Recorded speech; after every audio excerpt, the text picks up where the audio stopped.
All right, welcome to Milk Minutes. Welcome everyone to our episode of Milk Minutes presented to you by Healthy Starts Center for Urban Breastfeeding. I will be your host tonight. My name is Ashley Hall, and I am the program manager of the Center for Urban Breastfeeding, affectionately known as the CUB for short. The Center for Urban Breastfeeding is a Healthy Start initiative to address and bridge the gap of breastfeeding initiation and duration for Black mothers and Black babies.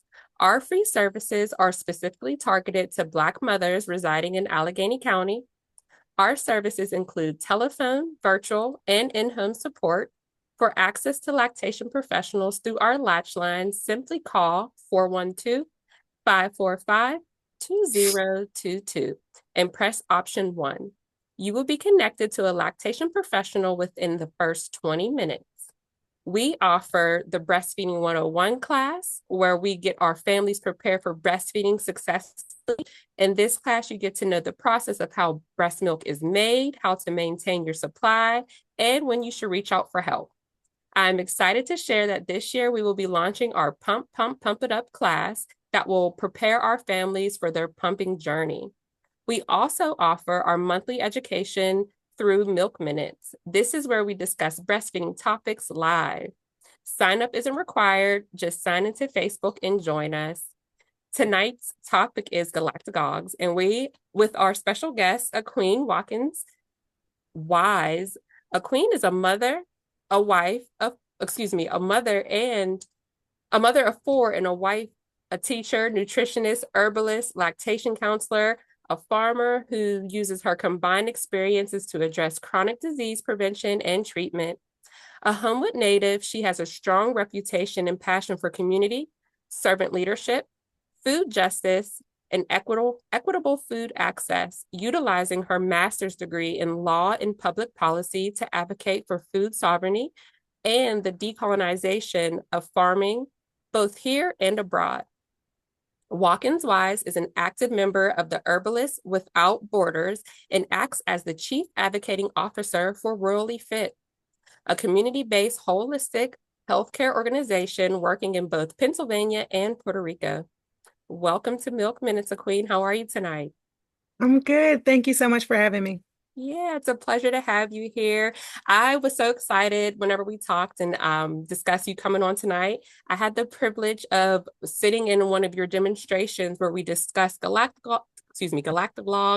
It's a tongue twister sometimes, and the benefits and how we can incorporate them in our daily lives, especially if we're lactating or wanting to produce more milk production for our babies. Right. Yeah, so I did want to just start off with um, just what are your thoughts? I know that we don't have enough time for a whole presentation and there's so much that we can unpack here, but briefly, what have been some of your experiences? What are the benefits? What are your thoughts on them? So, first and foremost, I love saying just galactagogues. It's a Yes, fun word to just galactagogue. it's a fun word to say. I know a few Healthy Start folks over there. I like to get on their nerves a little bit, like galactagogues, galactagogues, galactagogues. Galactagogues. Yeah, it's a mouthful, but it's one of But those it's words so that fun. once you get it, it's a lot of fun. It's there. It's there. So galactagogues are foods, herbs, and sometimes medication, right? There are different prescription medications that are galactagogues also, that really just help to increase your prolactin levels, which then in turn help our milk, production, help us, those of us who are breastfeeding or, are striving to breastfeed, right? To then increase that milk production. So there are a number of galactagogues. The most common one that folks hear about oftentimes is fenugreek, Yeah. that folks tend to be familiar with, or if you do a quick Google search, most searches will lead you to fenugreek. And quite honestly, Ashley, if I'm being really transparent with you, I hate fenugreek. Tell Um, me why. with a passion, actually. Um, and really it's because fenugreek it's a mixed bag, right? There Mhm. it may give great results for you, but may have negative results for me. It may increase your breast milk supply, it may start to dry up mine, right? Right. And there are a number of different side effects that folks can have with fenugreek, which we don't tend to know until you use it or try it or are introduced to it. And sometimes it may be something simple like, oh, my tummy feels a little upset, Mhm. right? But after you just delivered a baby, the last thing you need is any little extra bit, right? We're Right. Your stomach, your back, everything is already, your hips. Yeah, you're already going through so many other right. discomfort. Yeah. So just even that little bit of extra nausea or upset stomach can really just feel like a whole nother bag of tricks when you're already trying to like navigate new life with this brand new little person, figure out breastfeeding. Do I sleep? Am I awake? What's going on with my life? Right. So trying just not to throw any extra monkey wrenches in the game, which may or may not be beneficial. Right. So I really don't like fenugreek. I tend to even and I know I'm an herbalist, and so herbalist, this is not the thing to say, right? But I tend to shy away from herbal galactagogues. There are a number of them out there. Um, Fennel, milk thistle, lemongrass, ashwagandha is I Mhm. do like ashwagandha, but I use it with not just the intention of serving as a galactagogue, really liking Right. its nervine effects, which is a whole nother a whole nother thing. But with respect to if we're trying to increase our breast milk production, the first thing that I suggest, and really outside of is not a galactagogue, it's you're increasing your water consumption, right? We know that breast milk is like almost 90% water. Things like 86%. Don't quote me on that number, y'all. But it's like 86, 87% water. So Right. making sure that your body is properly hydrated is first and foremost going to be game changing for your milk production. And also not a galactagogue, but something else that I think is super important to remember is also that you're resting, right? Like at this, and I know it's hard with a newborn, right? Or a little one that you're taking care of, but your body can't continue to work to increase, to produce more when Right. you're giving it less. Like that's just the antithesis of how our bodies work. So if we want to do more, we need to make sure that we're also giving our body that chance to do more, And which thinking looks about like what you said about our bodies working more, it's also supply and demand too. So if we're thinking about creating more milk, we also have to increase the demand and make sure that we're doing on-demand absolutely, feeding. So thinking about what you're saying there too. absolutely. It's which again we can do more when we're not trying to do 15 different things, but you're like, oh, let me take a second. I'm rested. Okay, now I'm ready to take care of this baby whenever they cry or are fussy, or even just need to bring them to the breast for a minute. Right. Okay, so on to the galactagogues, which is really, was the point, right? But some of my favorite galactagogues are things like kale.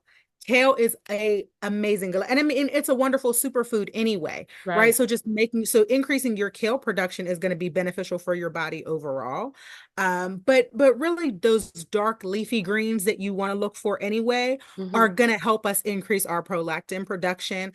So again, kale's probably my favorite, but spinach also has some galactagogue benefits. Thinking about dates, thinking about even eating things like our spices that we maybe add on, or even to our teas, right? So like ginger is an amazing galactagogue. I love ginger. Throw some pickled ginger on something, y'all. Like that's Yeah. an easy way. That's what you made at the when I was at your one demonstration. There was pickled Yeah. ginger. That was so delicious. Yeah. Yes. And you can throw that. I mean, even if you're just like, oh, I just have some chicken and rice, throw some ginger on. You can Right. add some pickled ginger or even as just a seasoning, right? Like I'm a juicing kind of girl. You Hmm. can add ginger, a chunk of ginger to any type of juice, right? And Yeah. that's just another quick way that look, even while you're nursing and continuing to stay hydrated, you're drinking your juice. You got some ginger going in right there, right? Yeah. Like Yeah. add some cucumbers in there. Cucumbers are huge, are hugely content based in water. Oh So yeah. again, increasing that eating your water, drinking your water, right? Then also thinking about things like beets and which are also high in iron. So those of us who have just delivered, we also want to be thinking about those things. For me, milk production is a holistic approach. It's not just hey, let's eat more of this or drink more of this Right. uh, to try to, increase this.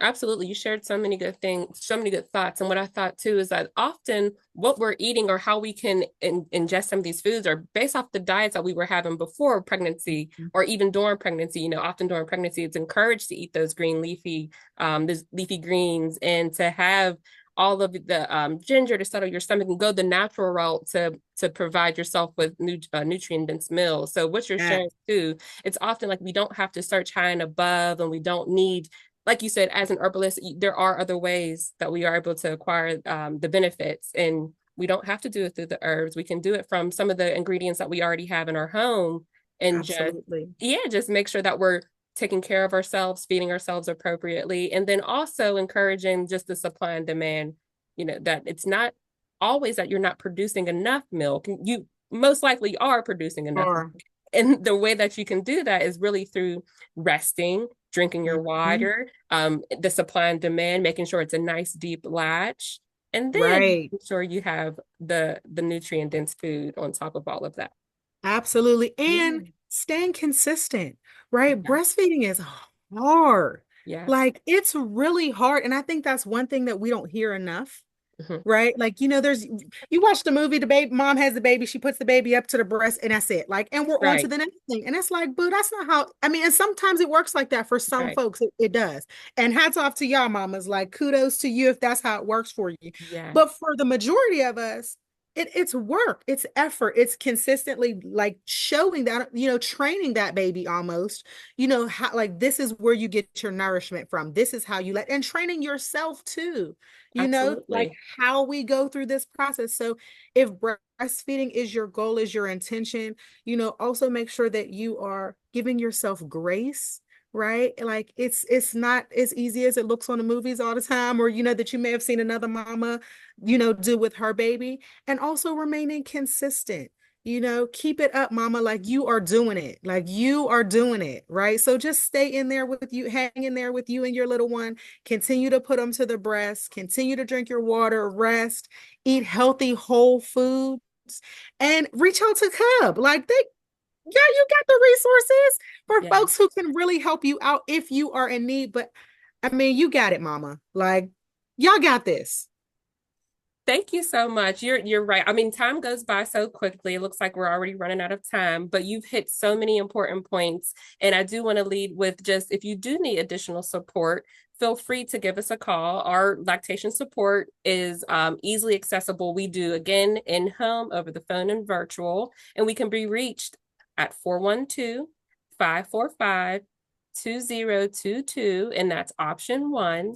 And I do want to just take the time again to thank you so much for coming out and just, well, you're home, but taking the time, you can't really come out, but taking the time to meet with me because it's always a pleasure just to be around you. And I know this was not enough time to even dig deep into all of the knowledge and all of the recipes and resources that you can share with us tonight. But I do appreciate you just taking the time and just reminding us that there are other ways that we can increase milk production, which is really just taking care of ourselves the right way. And then also just, That part. yeah, and then also leaning into what we already have. We don't have to spend all this money that, we have these things at home, ginger, we have garlic, we have these things that are accessible that can not only benefit the production of milk, but also our health as a whole. Absolutely, absolutely. Don't waste your money going to go buy them milk making brownies and smoothies and all them other things. You got the stuff that Yes, I got yes. this. Just remain consistent and take care of yourself. And if you need help, reach out. That's what it's here for. Yes. Absolutely. I thank you so much for coming out again. Thank you so much for meeting with me tonight. Sure. I appreciate you dearly. Until next time, everyone, thank you for tuning in to Milk Minutes. Have a good evening. Night. Bye bye.